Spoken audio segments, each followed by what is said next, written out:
Hi, everyone. My name is Carrie Creed. I am so happy you've joined me today. I'm going to share with you the secrets of the positivity perseverance pyramid. Yes, the perseverance pyramid. Have you ever heard of it? Probably not. Again, my name is Carrie Creed, and I have overcome two incredibly challenging life situations in the past 18 years. 18 years ago, I was on bed rest for over 10 months, repairing my leg after incredible surgery where doctors sawed it apart and rotated it to try to save it, to try to allow me to walk again. And in the process, I almost had my leg amputated, but I did it and I persevered. And the strategies that I did then, without even knowing, I had to use again just 2 years ago when I was diagnosed with a condition during childbirth or while during pregnancy, and I almost died, and so did my daughter. But we did it, and I persevered through that unbelievably long 65-day bed rest day. So my leg surgery, I had 73 days in the hospital on bed rest and another 8 months at home on bed rest. And 2 years ago, I had a 65-day bed rest in the hospital before my daughter was born. You see, during that time 2 years ago, I knew exactly what to do to persevere. I knew the exact strategies I needed to stay calm and in control. I was able to pull from the strategies that I did 18 years ago without even knowing I was doing them and really strategize on how to stay in control and stay focused during this time.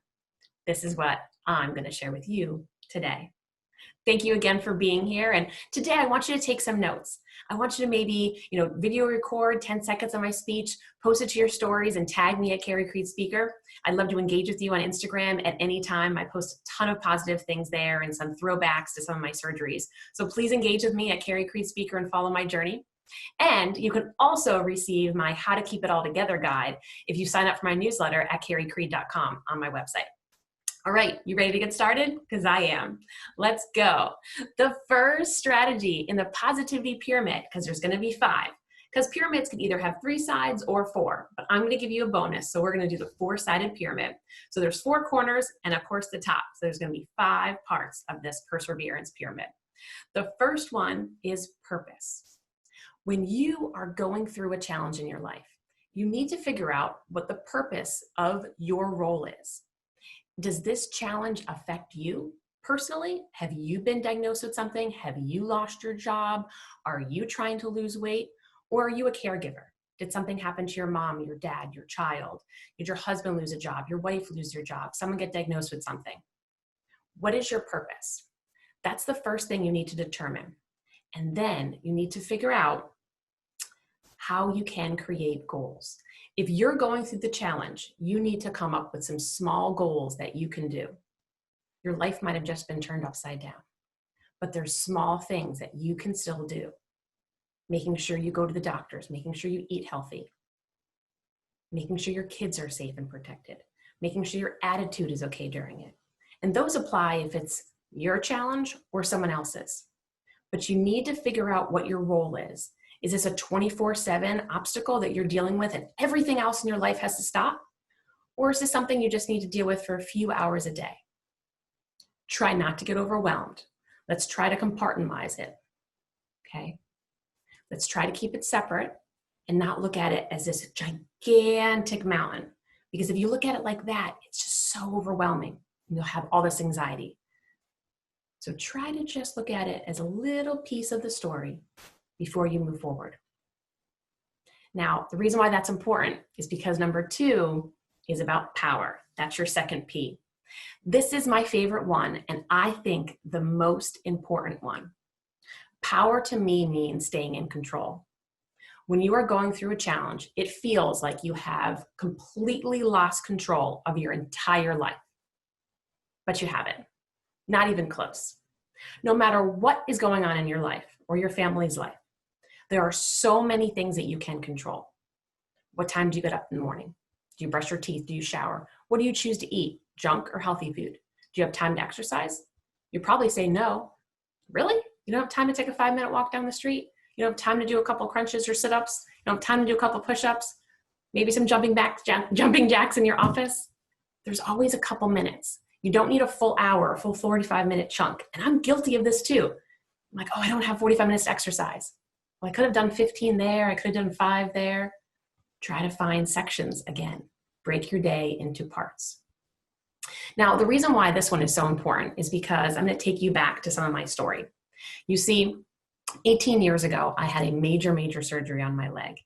And I was diagnosed with Ehlers-Danlos syndrome, which is a rare genetic disorder. And I was born with it, but I was misdiagnosed for many years. And I had a major surgery on my leg in high school, but that surgery failed. And after my freshman year in college, I was not able to walk again. And what happened was, if I stood up, and if you want to stand up now and picture this with me, feel free.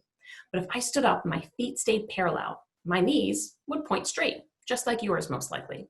But when I bent my knees forward, my right knee would bend behind my left leg, but my feet would stay parallel.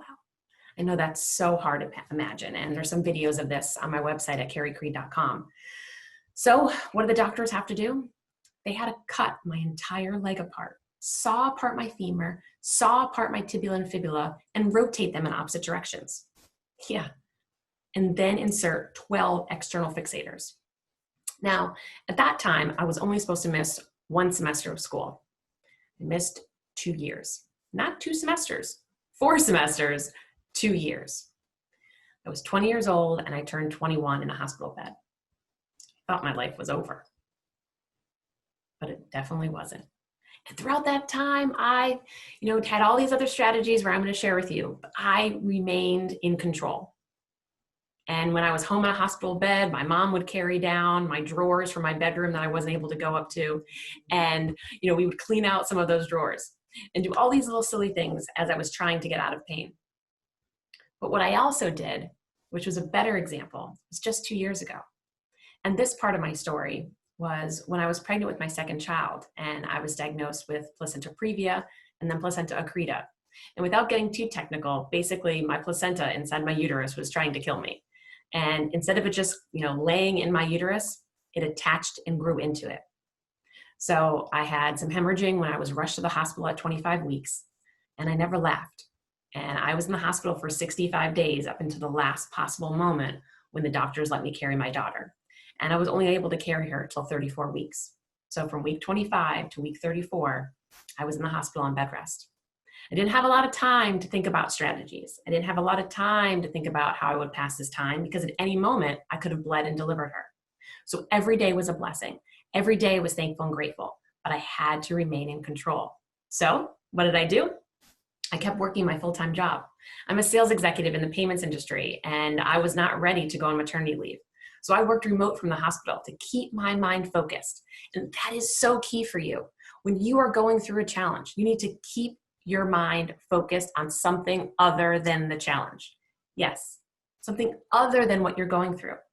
And that might seem so difficult to do because this challenge is probably consuming you, but you need to find something else to focus on for the majority of the time. Mine was work.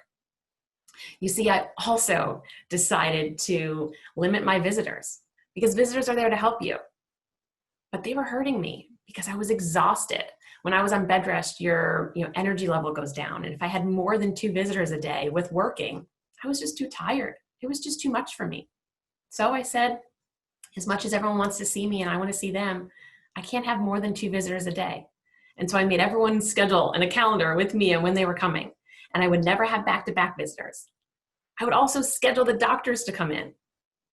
And, that was kind of unheard of because when you're in the hospital, the doctors just kind of come in whenever they're available. Well, I had conference calls and things to do and visitors coming. It was my time and I was trying to conquer my own challenge and I was doing that.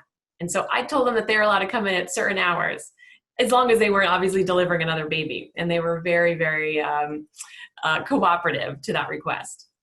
So I took back control. I was completely powerless on if I was going to hemorrhage again and if I'd have to deliver my daughter at any moment. But I didn't let that bother me. I took control. I reached out and I grabbed it. I said, I might not be able to control if I'm going to bleed right now, but you know what? I'm going to control when my visitors come. I'm going to control when my doctors come in. I'm going to control when I have conference calls. I didn't let myself just do some adult coloring or watch TV or Netflix all day. I couldn't do that. I couldn't waste the time. I couldn't allow my brain to think, why all of a sudden do you have all this free time? In your normal life, you don't. Why now? I had to keep pushing forward. That's how you push forward. Stay busy, Stay motivated and don't just sit and sulk about the challenge you're in. Create these little goals for yourself. 5-day goals, 30-day goals, 90-day goals, 1-day goal, 1-hour goal. If you can't get out of bed and you are literally in the fetal position in a dark room, so deep depressed, your goal should be to just get up out of bed and brush your teeth.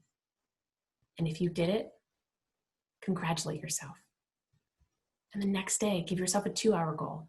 Then give yourself a goal to eat 3 healthy meals a day. Then give yourself a goal to do a little bit of exercise. Start small. It doesn't have to be this monstrous goal. You can do it. Pick something that you can accomplish because it's important to make sure you achieve your goals. Right. Number 3, positivity, man. You gotta have the mindset. You have to think positive.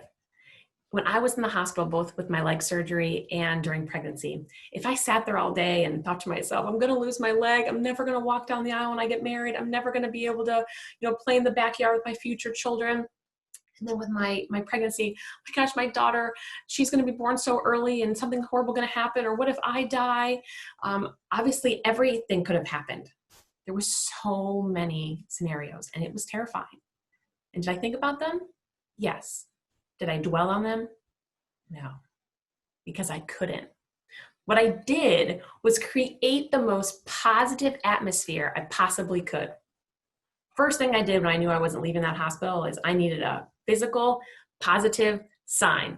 And I created in Etsy, because where else do you go to get a custom banner, a huge custom banner that said, "Keep on cooking, baby sister," and it hung right in front of my bed over the window. And then I went online and I went to motivational quotes and I screen grabbed a bunch of them, about 50 of them actually, emailed them to my husband and said, "Print these in color and bring them down to me." And on the right side of my wall in that hospital room, I created this wall of motivation. And I picked out my top 10 and I put them right in front of the window. So I had this big custom banner saying, "Keep on cooking, baby sister," to kind of share with me that she needs to stay inside, and my son would call her baby sister. So it was a fun, cute quote. And then of course the flowers and the plants that my lovely friends and family sent me, and some battery operated candles that I got. And then my other positive quotes down below. And then of course, tons of artwork from my 2.5-year-old son at that time and all my ultrasound pictures. And my room was complete. It gave me strength. Seeing positive designs, positive quotes, and allowing me to even say positive affirmations every day. I will be okay. I am in control. I will meet my daughter. And when my leg surgery, it was, I will walk again. In fact, with my leg surgery, when I was home on bed rest for 6 months, I found a song online. It was a Mariah Carey song. I think she was releasing it, and it was about walking through the rain. And the chorus of that song said, "I will walk again." And I listened to that song 3 times before bed. 3 times every single night. I put that CD in my Walkman. This was 18 years ago. And I would listen to that song 3 times. And I would visualize myself walking again, the correct way, straight. I would visualize myself walking down the aisle. I would visualize myself playing with my future children and being married to my future husband. That visualization was so, so powerful and created so much positivity in my mind. I wasn't taking no for an answer, and you shouldn't either. Fueling your mind with positivity is critical while you're going through a challenge. It's probably the most critical thing because it is so easy to get sad and depressed when you're going through something. Because let's face it, challenges usually have sad situations. You might be sick, someone else might be sick, you might have lost a job, you might be struggling with money. Challenges normally aren't happy things. So you need to ensure that you pump in the positivity. Pump in the positivity all day, every day. And it might seem silly to look at yourself in your bathroom mirror when you wake up in the morning and say, "I am strong. I can do this. It's going to be okay." Every morning my kids have a chant before they go to school. My 5.5-year-old son now does it on his own when they say, "It's time for your chant." And my 2.5-year-old daughter, she needs me to prompt her and then she says it. But each of them say, "I am strong. I am brave. I'm a good friend. I follow the rules. and I'm going to have a great day. Those small, simple, positive affirmations do wonders for them every morning when they go to school. And these are the type of positive affirmations that you should do yourself when you're going through a challenge. It's not silly to look at yourself in the mirror and say that. No one else needs to see you. You don't need to be embarrassed. Look at yourself in the mirror and say, I am strong. I can do this. I can get through this challenge. And say that to yourself over and over and over again. And create other ones that you need. Something that you're worried about. If it's your leg, your money, I will find another job. I will walk again. My child will be okay. I will find someone to love me again. Whatever it is, just tell yourself that and believe it. Believe it right here in your heart, because you will be okay. My next one is, the next P is proud. Because when you're doing all of this and you're persevering, you need to stop for a second and be proud. You need to be proud of the hard work you're doing. You need to be proud of what you're doing to get through your challenge. Listen, getting through challenges is not easy at all. It's one of the hardest things you'll ever do. But you need to stop and recognize it and give yourself some freaking credit. It is hard to persevere. And when you have a great day, when you get out of bed, or if you choose to exercise, or if you go on that first date after getting hurt by a boyfriend or a girlfriend from years ago and you decide to put yourself out there, you need to be proud of yourself. You need to pat yourself on your back and say, I did it. Yeah, I did it. So it is so important to recognize the hard work that you are doing, the hard work that you're putting in each and every day. You better believe I was so proud of myself in that hospital. The doctors told me that I could only carry my daughter to 34 weeks. Her original due date was April 15th, and I checked into the hospital on January 5th. When they said the latest I could carry her after being diagnosed with placenta accreta was 34 weeks, and that was March 6th. I circled March 6th on my homemade calendar on the wall in a big red circle, and I put a sticker on it that said big day. And every time the doctors would come in, I would tell them the countdown to get there. They'd kind of brush it off and they'd say, Carrie, there's a slim chance you'd get there. And I'd say, oh, no. You don't know who you're dealing with. My mind has told me I'm getting there. I'm relaxed. I'm getting there. I am determined to get to March 6th. I am absolutely determined to do everything that I need to do to allow my body to get to March 6th. And I did. And every day that I went to bed and every morning that I woke up without hemorrhaging, I was proud. I was proud that I got through another day. And as my condition worsened and I received some really horrible news that I'd have to have a hysterectomy to save my life while I delivered my daughter, and I would need a blood transfusion. And since my daughter was getting delivered a little early, she would be in the NICU and I'd be under general anesthesia during the birth. So I'd miss the birth, and so would my husband. And all of this news that came through, I was sad. I was really sad. I was angry. And I allowed myself to be sad for a few days. But that's the secret. It's okay to be sad. You just can't stay there. It's okay to grieve the situation you're in. It's okay to grieve maybe the old life you had. But you can't stay there in that sadness. That's when you need to persevere and get back up and say, okay, that happened. Now this is where I am today. And I need to keep pushing forward, and I can do this. And this is what I'm going to do to get better. That's the trick. I'm not saying don't grieve, don't cry. I'm just saying don't stay there. And if you need professional help, I'm a big advocate of therapy. I was in therapy for over a year after I got out of the hospital. And that therapy saved me. It saved me more than you'll ever know. And that kind of goes into our last P, perspective. Perspective is looking at this challenge and the situation that you're in that you probably hate. You probably hate how your life has changed maybe, or hate how you feel. But what if? What if this challenge and this situation is actually going to make you better? Now you might say to me, how does losing my mom or dad or my family member getting diagnosed with cancer, or me losing my job, or my house catching fire, or any of the horrible things that you might be going through, how could that make it better?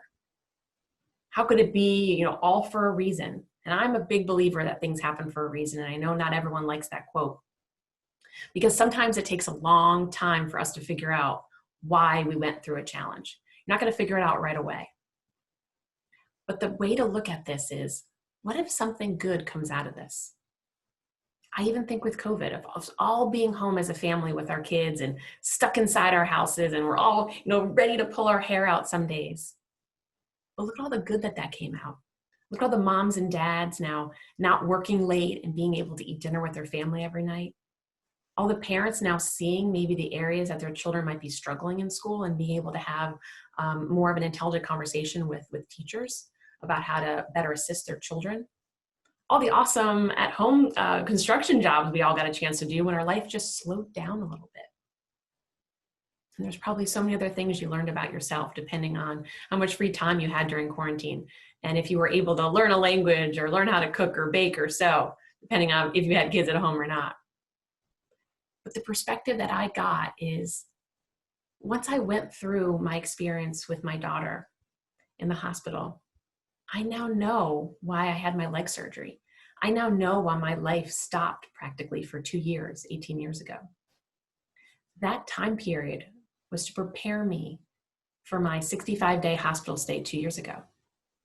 Because that was such a finite time. I had 65 days was the maximum amount of time I was going to be in that hospital. I didn't have weeks and weeks to determine how I was going to get through this. Because figuring out these strategies takes time. You fail a little bit, you come back, that didn't work, and then before you know it, it's over. I needed to act quick. And if I wasn't able to lock into the strategies that I did 18 years earlier during that 2-year stay, I'm not sure I would have got to March 6th. I'm not sure my mindset would have been positive enough. I'm not sure I could have persevered in the same exact way. Because when I had my leg surgery, I didn't just figure it out like that. Oh, it wasn't glamorous. It took a long time to figure out what worked from a mindset perspective, from a control perspective. It took many, many months. I didn't have many, many months when I was pregnant. So I fully believe that everything I went through 18 years ago was to prepare me for this moment, for me to get to 34 weeks, to give my daughter the best chance ever, the most limited time in the NICU, and thankfully no lifelong issues that we're aware of. So am I thankful and grateful? Yes. Would I ever change anything that I've gone through? No.